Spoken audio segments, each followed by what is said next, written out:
بسم الله الرحمن الرحيم ويسألونك عن المحيض قل هو عذاب فاعتزلوا النساء في المحيض ولا تقربوهن حتى يطهرن فإذا تطهرن فأتوهن من حيث أمركم الله إن الله يحب التوابين ويحب المتطهرين۔ اور تم سے حیض کے بارے میں پوچھتے ہیں تم فرماؤ وہ ناپاکی ہے، تو حیض کے دنوں میں عورتوں سے الگ رہو اور ان کے قریب نہ جاؤ جب تک پاک نہ ہو جائیں، پھر جب خوب پاک ہو جائیں تو ان کے پاس وہاں سے جاؤ جہاں سے تمہیں اللہ نے حکم دیا ہے، بے شک اللہ توبہ قبول کرنے والوں سے محبت فرماتا ہے اور خوب ستھرے رہنے والوں کو پسند فرماتا ہے۔ یسألونک عن المحیض، اور تم سے حیض کے بارے میں پوچھتے ہیں۔ شان نزول عرب کے لوگ یہود اور مجوسیوں کی طرح حیض والی عورتوں سے بہت نفرت کرتے تھے، ان کے ساتھ کھانا پینا ایک مکان میں رہنا انہیں گوارا نہ تھا۔ یہ شدت یہاں تک پہنچ گئی تھی کہ ان کی طرف دیکھنا اور ان سے کلام کرنا بھی حرام سمجھتے تھے، جبکہ عیسائیوں کا طب عمل اس کے بالکل برعکس تھا۔ وہ ان دنوں میں عورتوں سے میلاپ میں بہت زیادہ مبالغہ کرتے تھے۔ مسلمانوں نے حضور پرنور صلی اللہ تعالی علیہ وآلہ وسلم سے حیض کا حکم دریافت کیا تو اس پر یہ آیت کریمہ نازل ہوئی اور افراط و تفریط کی راہیں چھوڑ کر اعتدال کی تعلیم فرمائی گئی اور بتایا گیا کہ حیض کی حالت میں عورتوں سے ہم بستری کرنا حرام ہے، اور چونکہ یہ قرآن کی واضح آیت سے ثابت ہے لہذا ایسی حالت میں جماع جائز جاننا کفر ہے اور حرام سمجھ کر لیا تو سخت گنہگار ہوا، اس پر توبہ فرض ہے۔ یوں ہی ناف سے لے کر گھٹنوں کے نیچے تک کی جگہ سے لذت حاصل کرنا منع ہے، بقیہ ان سے گفتگو کرنا، ان کے ساتھ کھانا پینا، حتیٰ کہ ان کا جھوٹا کھانا بھی جائز ہے، گناہ نہیں ہے۔ اس آیت سے یہ معلوم ہوا کہ عورت کے پچھلے مقام میں جماع کرنا حرام ہے، کیونکہ وہ بھی گندگی کا مقام ہے۔ فَإِذَا تَطَهَّرْنَ، پھر جب خوب پاک ہو جائیں۔ خوب پاک ہونے سے مراد ایام حیض ختم ہونے کے بعد غسل کر لینا ہے۔ حیض کے متعلق آپ کچھ چند مسائل سماعت فرمائیں۔ نمبر 1، حیض کی کم سے کم مدت 3 دن اور زیادہ سے زیادہ 10 دن ہے۔ حیض کے دنوں میں عورت کے لیے تلاوت قرآن، نماز، روزہ، مسجد میں داخلہ، قرآن کا چھونا اور خانہ کعبہ کا طواف حرام ہو جاتا ہے۔ ذکر و درود وغیرہ میں کوئی حرج نہیں، البتہ اس کے لیے وضو کر لینا مستحب ہے۔ ایام حیض کے روزوں کی قضا عورت پر لازم ہے، جبکہ نمازی معاف ہے۔ مزید تفصیل کے لیے بہار شریعت حصہ نمبر 2 کا مطالعہ فرمائیں۔ نساؤکم حرث لکم فأتوا حرثکم انا شئتم وقدموا لانفسکم واتقوا اللہ واعلموا انکم ملاقوہ وبشر المؤمنین، یعنی تمہاری عورتیں تمہارے لیے کھیتیاں ہیں، تو اپنی کھیتوں میں جس طرح چاہو آؤ اور اپنے فائدے کا کام پہلے کرو اور اللہ سے ڈرتے رہو، اور جان رکھو کہ تم اس سے ملنے والے ہو، اور اے حبیب ایمان والوں کو بشارت دو۔ نساؤکم حرث لکم، تمہاری عورتیں تمہارے لیے کھیتیاں ہیں۔ عورتوں سے متعلق فرمایا کہ وہ تمہاری کھیتیاں ہیں، یعنی عورتوں کی قربت سے نسل حاصل کرنے کا ارادہ کرو، نہ کہ صرف اپنی خواہش پوری کرنے کا۔ نیز عورت سے ہر طرح ہم بستری جائز ہے، لیٹ کر، بیٹھ کر، کھڑے کھڑے، بشرطے کہ صحبت اگلے مقام سے ہو، کیونکہ یہی راستہ کھیتی یعنی اولاد کا ثمرہ حاصل کرنے کا ہے۔ وَقَدِّمُوا لِأَنفُسِكُمْ، اور اپنے بھلے کا کام پہلے کرو۔ اس سے مراد ہے کہ اعمال صالحہ کرو یا جماع سے قبل بسم اللہ پڑھو۔ نیز بیویوں میں مشغول ہو کر عبادت سے غافل نہ ہو جاؤ۔ حضرت عبداللہ بن عباس رضی اللہ تعالی عنہ سے روایت ہے کہ حضور عالم صلی اللہ علیہ وآلہ وسلم نے ارشاد فرمایا، اگر تم میں سے کوئی اپنی بیویوں کے پاس جائے تو کہے بسم اللہ اللہم جنبنا الشیطان وجنب الشیطان ما رزقتنا، یعنی اللہ کے نام کے ساتھ اے اللہ عز و جل ہمیں شیطان سے محفوظ رکھنا اور اس کو بھی شیطان سے محفوظ رکھنا جو تو ہمیں عطا فرمائے۔ بس یہ دعا پڑھنے کے بعد صحبت کرنے سے جو بچہ انہیں ملا اس سے شیطان نقصان نہیں پہنچا سکے گا۔ وَلَا تَجْعَلُوا اللَّهَ عُرْضَةً لِأَيْمَانِكُمْ أَن تَبَرُّوا وَتَتَّقُوا وَتُصْلِحُوا بَيْنَ النَّاسِ وَاللَّهُ سَمِيعٌ عَلِيمٌ، اور اپنی قسموں کی وجہ سے اللہ کے نام کو احسان کرنے اور پرہیزگاری اختیار کرنے اور لوگوں میں صلح کرانے میں آڑ نہ بنا لو، اور اللہ سننے والا جاننے والا ہے۔ وَلَا تَجْعَلُوا اللَّهَ عُرْضَةً لِأَيْمَانِكُمْ، اور اپنے قسموں کی وجہ سے اللہ کے نام کو آڑ نہ بنا لو۔ حضرت عبداللہ بن رواحہ رضی اللہ تعالی عنہ نے قسم کھائی تھی کہ میں اپنے بہنوئی حضرت نعمان بن بشیر رضی اللہ تعالی عنہ سے نہ کلام کروں گا، نہ ان کے گھر جاؤں گا، اور نہ ان کے مخالفین سے ان کی صلح کراؤں گا۔ جب اس کے متعلق ان سے کہا جاتا تو وہ کہتے کہ میں قسم کھا چکا ہوں اس لیے یہ کام نہیں کروں گا۔ اس پر یہ آیت کریمہ نازل ہوئی اور نیک کام کرنے کی سخت قسم کھانے سے منع کر دیا گیا۔ یہاں ایک مسئلہ یاد رکھیں، اگر کوئی شخص نیکی سے باز رہنے کی قسم کھا لے تو اس کو چاہیے کہ قسم کو پورا نہ کرے بلکہ وہ نیک کام کرے اور قسم کا کفارہ دے۔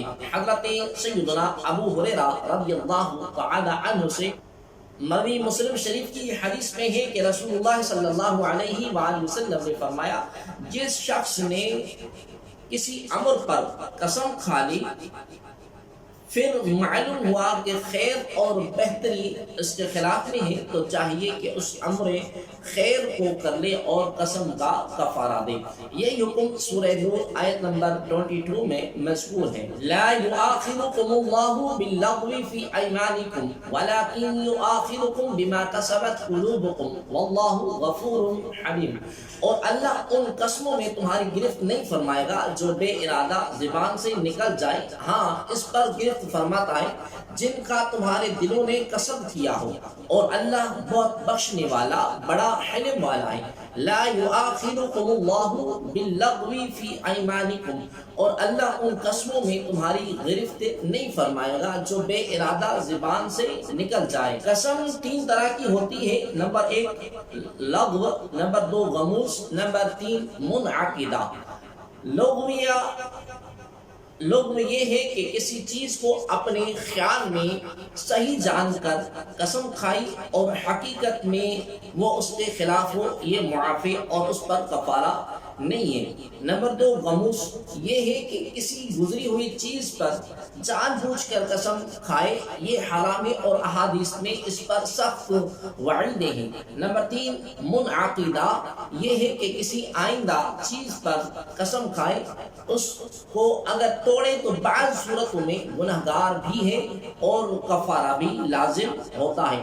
صدر الشریعہ مفتی امجد علی اعظمی رحمت اللہ تعالی علیہ فرماتے ہیں کہ قسم کھانا جائز ہے مگر جہاں تک ہو کمی بہتر ہے، اور بات بات پر قسم کھانی نہ چاہیے، اور بعض لوگوں نے قسم کو تقیہ کلام بنا رکھا ہے کہ قصد و بے قصد زبان سے جاری ہوتی ہے اور اس کا بھی خیال نہیں رکھتے کہ بات سچی ہے یا جھوٹی، یہ سب معیوب ہے۔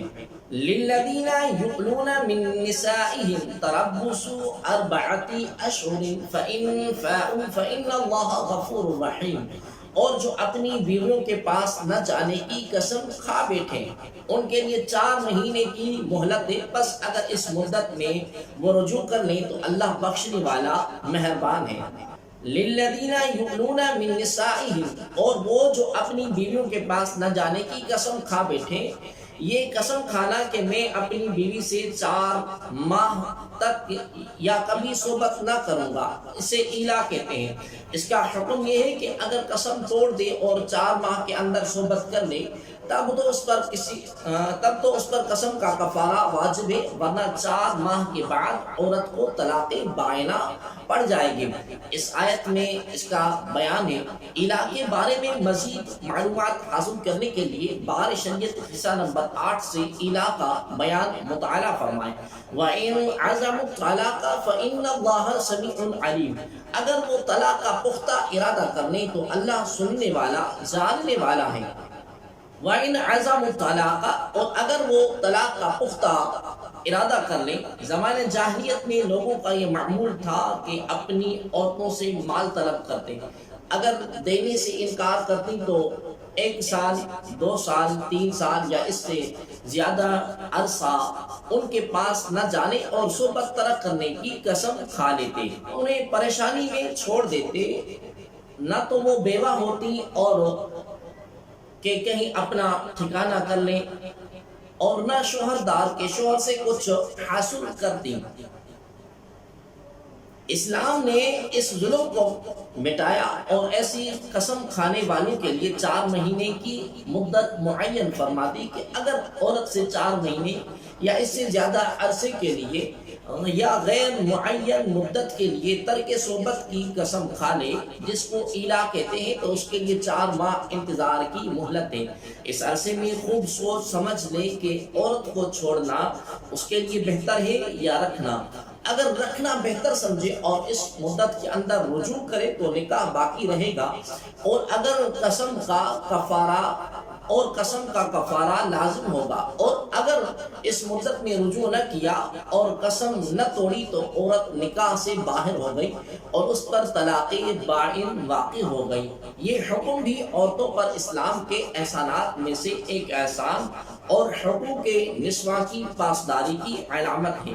والمطلقات يتربصن بأنفسهن 3 قروء ولا يحل لهن أن يكتمن ما خلق الله في أرحامهن إن كن يؤمن بالله واليوم الآخر وبعولتهن أحق بردهن في ذلك إن أرادوا إصلاحا ولهن مثل الذي عليهن بالمعروف وللرجال علیہن درجہ واللہ عزیز حکیم۔ اور طلاق والی عورتیں اپنی جانوں کو 3 حیض تک روکے رکھیں اور انہیں حلال نہیں کہ اس کو چھپائے جو اللہ نے ان کے پیٹ میں پیدا کیا ہے، اگر اللہ اور قیامت پر ایمان رکھتی ہیں اور ان کے شوہر اس مدت کے اندر انہیں پھیر لینے کا حق رکھتے ہیں۔ اگر وہ اصلاح کا ارادہ رکھتے ہوں، اور عورتوں کے لیے بھی مردوں پر شریعت کے مطابق ایسا ہی حق ہے جیسا ان کا عورتوں پر ہے، اور مردوں کو ان پر فضیلت حاصل ہے، اور اللہ غالب و حکمت والا ہے۔ والمطلقات یتربصن بانفسہن 3 قروء، اور طلاق والی عورتیں اپنی جانوں کو 3 حیض تک روکے رکھیں۔ اس آیت میں مطلقہ عورتوں کی عدت کا بیان ہے، جن عورتوں کو ان کے شوہروں نے طلاق دی، اگر وہ شوہر کے پاس گئی تھی اور ان سے خلوت صحیحہ بھی نہ ہوئی تھی جب، تو ان پر طلاق کی عدت ہی نہیں، جیسا کہ سورہ احزاب کی آیت نمبر 49 میں ہے۔